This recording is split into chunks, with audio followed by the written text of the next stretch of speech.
Olá, turmas! Voltamos para a nossa revisão da aula 3.2. Estudante, vou fazer uma breve revisão e já passar para a atividade. Vocês ficaram aí, né, alguns minutos na sala, fazendo aí leituras de um texto que eu deixei para vocês e também fazendo reflexões sobre a sua compreensão, né, sobre a natureza humana e a condição humana. Vamos dar sequência, inclusive, nas atividades. Vocês vão colocar em prática essas reflexões, escrever sobre isso. Tudo bem? Vamos fazer uma revisão do que nós... Vamos para a tela, vamos lá. Vamos fazer uma breve revisão sobre o que nós discutimos na aula anterior, sobre o homem na antropologia moderna. Estamos seguindo com os estudos, trazendo o conceito do homem, né? Do homem que representa o homem e a mulher, é claro, né? Usamos, então, o homem para tratar de todas as pessoas, né, na sociedade. Então, falamos desde lá do período antigo, a visão de homem pelos filósofos pré-socráticos, pós-socráticos, né, os filósofos clássicos, também na Idade Média, também alguns filósofos cristãos, né, com a visão cristã, sofistas, e já estamos o quê? No período moderno, ali, depois daquele movimento, né, do Renascimento, que traz aí já novas visões sobre esse mundo moderno. Por que moderno? Porque rompe com tudo que se diz respeito ao pensamento da Idade Média. Então, moderno nesse sentido. Várias mudanças ocorreram, então, com esse rompimento dessa visão medieval, né, sobre a sociedade, sobre o homem, em que Deus era o centro, né, do universo, no centro de todas as questões sociais. A visão cristã, a igreja dominava nesse período, né, que mantinha o poder nesse período. Ela atuava em vários setores, na política, na economia, nas artes, na vida social. Já no período moderno, não, rompeu. Então, houve mudança, novas visões políticas, formas, né? Também foi a transição daquela forma de política... agora não vai vir na minha... Não vou lembrar, mas eu falei na aula anterior. Se eu lembrar, eu falo para vocês. Então, veio novas formas de políticas, novas formas econômicas, também a ciência, que falamos muito sobre isso, e principalmente as tecnologias, né, nas várias áreas, né? Então, a ciência, ela impulsionou, então, todas essas novas demandas sociais também, né? Inserindo, então, o homem em um ambiente muito mais amplo, mas não deixou também de ser perturbador, ou seja, veio a modernidade, a ciência, a tecnologia, mudanças econômicas, mas também veio muitos problemas, até piores do que o que havia lá no período medieval. Essas mudanças, elas têm implicação enormes, então, na compreensão do homem. Então, o homem passa a ter novas posturas, necessidade de novos valores, éticas, normas sociais, direitos humanos, direitos e deveres, né? Então, algumas revoluções trouxe aí também novos direitos e deveres do cidadão. Para Nicolau de Cusa, lá, ó, 1464, né, que ele faleceu. Então, nesse período aí, ainda era um período que, com base da concepção do homem, ainda no valor cristão, né, nas ideias cristãs. Jesus está à perfeição, que o homem deveria o quê? Seguir a perfeição de Jesus. Então, ele deve desejar e procurar, né, ser como Jesus. Jesus é a natureza intelectual ao grau máximo. Então, essa era a premissa da visão do homem ainda nesse período das ideias cristãs, dos filósofos cristãos. Quais os alcances da antropologia moderna? Copérnico foi um pensador, cientista, que trouxe duas situações importantes na visão dele, para identificar essa antropologia moderna. Ou seja, já que a Terra, nesse período moderno, os pesquisadores compreendeu que a Terra deixou de ser o que? O centro do universo. Até porque houve novas teorias, né? Como as teorias heliocentrismo, que o Sol é o centro do universo e os planetas circulam em volta dele. Vocês aprendem isso em geografia. Então, já que a Terra não é mais o centro, então o homem passa a ser então o centro do mundo, fazendo tudo girar em torno da sua consciência, ou seja, a interpretação idealista do mundo. Um pensador muito importante nesse período moderno é René Descartes, um filósofo e cientista, né, que deu início a uma nova forma de pensar o mundo, baseado na análise da metafísica, né, que é além da física. Né? Então, o pensamento passou a valorizar o quê? O pensamento, as ideias, o mundo das ideias, porém, esse mundo das ideias ela pode ser provada por meio de técnicas científicas, técnicas de pesquisa. É aí que deu início à ciência. A essência do homem, né, segundo a antropologia moderna, a essência do homem diferencia da psique de espírito, né? Apesar que tem uns que colocam psique e espírito tudo na mesma categoria. O termo espírito indica o quê? A autoconsciência de si. As manifestações espirituais ou próprias do ser humano são compreensão do sentido. Então, o que é essa psique? Psique está ligada a tudo que é relacionado ao psicológico, às nossas manifestações psicológicas, que para a antropologia filosófica é diferente do espírito.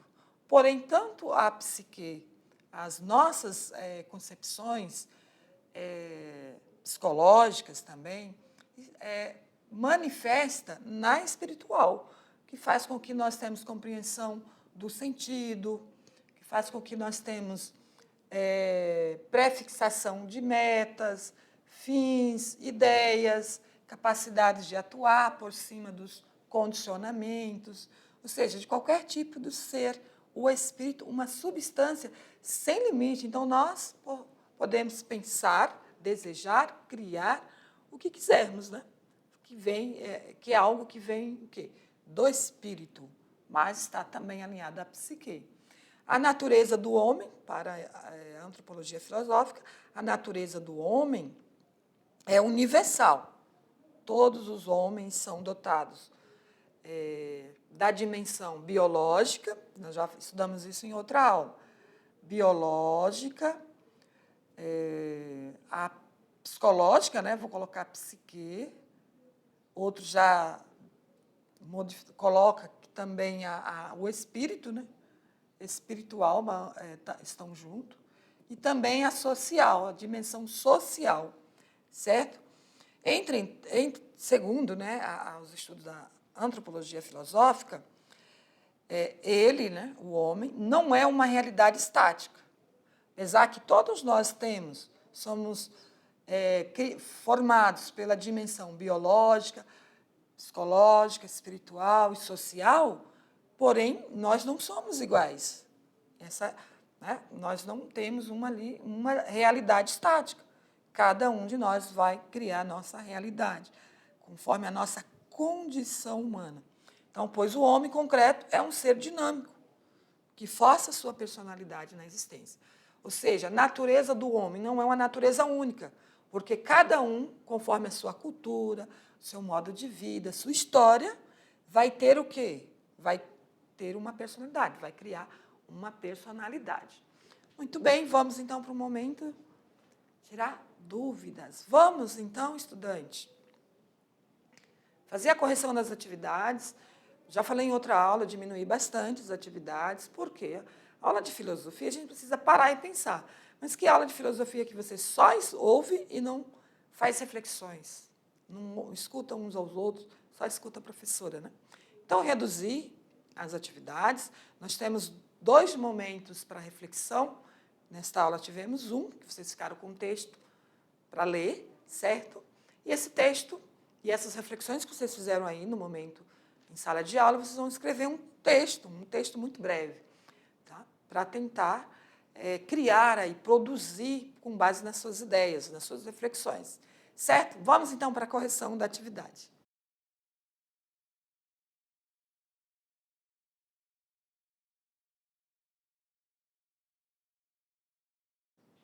Muito bem, queridos, eu trouxe 2 atividades e vamos lá dar uma olhada aqui na tela para a gente falar sobre elas. Vamos ver se vocês conseguiram fazer.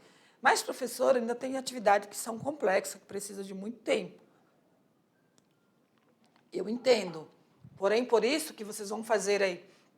É claro que eu não vou esperar que vocês façam esse quadro material ou digital. Vocês vão fazer um quadro aí no caderno, né, seguindo aqui esse modelo. Então, organize um quadro comparativo com base na aula, né, na aula que nós tivemos, sobre as formas de materialismo conforme os pensadores. Então, nós tivemos aí o materialismo histórico, o materialismo dialético, o materialismo psicológico e o positivismo lógico, certo? Então, 4 formas de materialismo. Ou seja, o que é isso, professor? Eu ainda estou sem entender. Materialismo é uma forma de entender a sociedade por algumas categorias, que o histórico tem a ver com a questão histórica do homem. O dialético tem a ver, está relacionado à compreensão das coisas, do mundo, do próprio homem, por meio da dialética. Dialética não tem a ver, a palavra já está dizendo, diálogo, né? Por meio das reflexões. Só que para essa dialética, ela tem uma técnica, certo? O materialismo dialético não é só eu refletir sobre uma realidade, sobre um ponto de vista. Precisa ter bases fundamentadas, certo?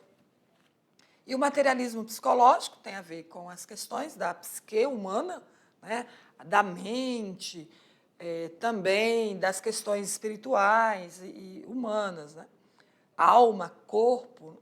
Porém, o materialismo psicológico não busca compreender as questões da psique por meio do corpo, e sim pelas questões, posso até chamar de metafísica, né?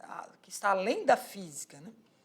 Além do corpo, só no mundo das ideias, do psicológico, das nossas reações psicológicas, emocionais, é claro, do mundo real, do mundo concreto.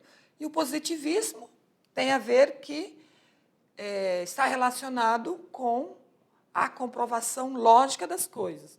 Então, vamos ver aqui no quadro. Vocês vão buscar lá no texto, vocês não vão criar, não vão falar com as suas palavras, se vocês não quiserem. Então, as formas de materialismo. O histórico, né? Nós trouxemos a de Marx, né? Karl Marx, que explica a história do homem sobre a base socioeconômica. Como, por exemplo, vou dar um exemplo, né? Eu não coloquei exemplos lá na aula. Mas um exemplo, como explicar a história do homem por meio da questão socioeconômica? Estudante, por quando nós identificamos ali a grande massa, né? Nós podemos dizer que no Brasil há X%, né? O quantitativo de pessoas abaixo da pobreza, vamos dizer assim. Como explicar a vida dessas pessoas? Por que elas estão abaixo da pobreza? Será que elas estão ali na condição de pessoas sem renda, sem condições econômicas, porque elas quiseram? Então, o materialismo histórico vai explicar por meio dessa condição socioeconômica. Por que essas pessoas não têm renda? Por que elas não têm uma formação? Não foi por questão de escolha, foi um contexto histórico, social, econômico, certo? E o dialético, Marx e Lenin também traz essas percepções do materialismo dialético, que tanto a natureza quanto a sociedade e a história humana são marcadas por processos materialmente contraditórios e que se transformam, ou seja, por meio do materialismo dialético é possível explicar um contexto social, material, sociológico, porque vai ser contraditório, né? A explicação precisa ser contra aquelas questões ali em que o homem está, né? E transformar aquela condição. por meio do materialismo dialético, por meio dos discursos, né? É claro que é possível nós mudarmos a nossa vida por meio do discurso, por meio das reflexões ideológicas, né, filosóficas. E a psique, vida psíquica, não é o reflexo dos processos materiais ou corpóreos. E o positivismo desconfia, então, das explicações profundas, só no campo das ideias. Ele precisa o quê? O positivismo lógico necessita que a ciência deve dizer algo sobre o mundo observado, que é através da comprovação científica, né? A questão 2, explique a natureza humana versus condições humanas, conforme o estudo desta aula. Então, querido, o que nós encontramos? Eu trouxe como padrão de resposta. Vocês criaram o seu texto aí. Vocês ficaram com 15 minutos para estudando aquele texto, para entender a natureza humana versus, ou seja, o que diferencia a natureza humana da condição humana. A definição da natureza humana, para Aristóteles, é de que humanos são seres racionais, dotados, então, de razão, mundo das ideias, né? Os filósofos afirmaram que o ser humano não é definido por uma característica universal. Olha as ideias desses filósofos clássicos, né? Já nascido com ela, que esteja presente em todos os seres humanos. Como eu disse, nós temos dimensões comuns, porém somos diferentes. Apesar até somos seres biológicos, né? Com certeza, nós temos ali uma dimensão biológica, mas até mesmo somos diferentes biologicamente, certo? Nós sabemos que tem uma diversidade de raças. Então, biologicamente, temos pessoas que têm características físicas de uma forma diferente de outra, nos diversos, né, países, nós podemos ver isso, é muito visível, né? Então, em qualquer época e lugar. Então, nós somos diferentes uns dos outros em qualquer época e lugar. Tá? Mas somos dotados por aquilo que cada um faz de si, ou seja, nas realizações humanas no mundo. Esses filósofos, então, tiraram o foco da natureza, que é a essência humana, e o colocaram na condição da existência humana. Então, a diferença da natureza humana, que naturalmente podemos dizer que somos iguais, mas não somos. Nós temos uma natureza humana. Porém, conforme a condição que nós estamos, numa época, lugar, cultura, sociedade, condição socioeconômica, é o que vai nos definir a nossa existência humana. Essa é a explicação da diferença da natureza humana. Então, nós não podemos colocar os seres humanos todos na mesma natureza ou condição. Certo, queridos? Espero que vocês tenham gostado dessa aula, foi bem corrida, mas o mais importante vocês entenderem, né, esse período moderno, as características aí desse período moderno em que o homem, né, se aplica no mundo das ideias, mas também na ciência, né? O homem é dotado de razão, de consciência, ou seja, razão, porém, não podemos ficar só no mundo das ideias, precisamos colocar em prática. E a ciência faz isso, coloca aquilo que nós pensamos, comprovar, né, por meio, então, da ciência, e a partir daí criar tudo que nós criamos até hoje, certo? Para a nossa melhoria de vida, viu? Apesar que tem ciência que, infelizmente, também não vai ser positiva para a nossa vida, né? Para a sociedade no geral. Obrigada pela atenção e até a próxima aula, pessoal.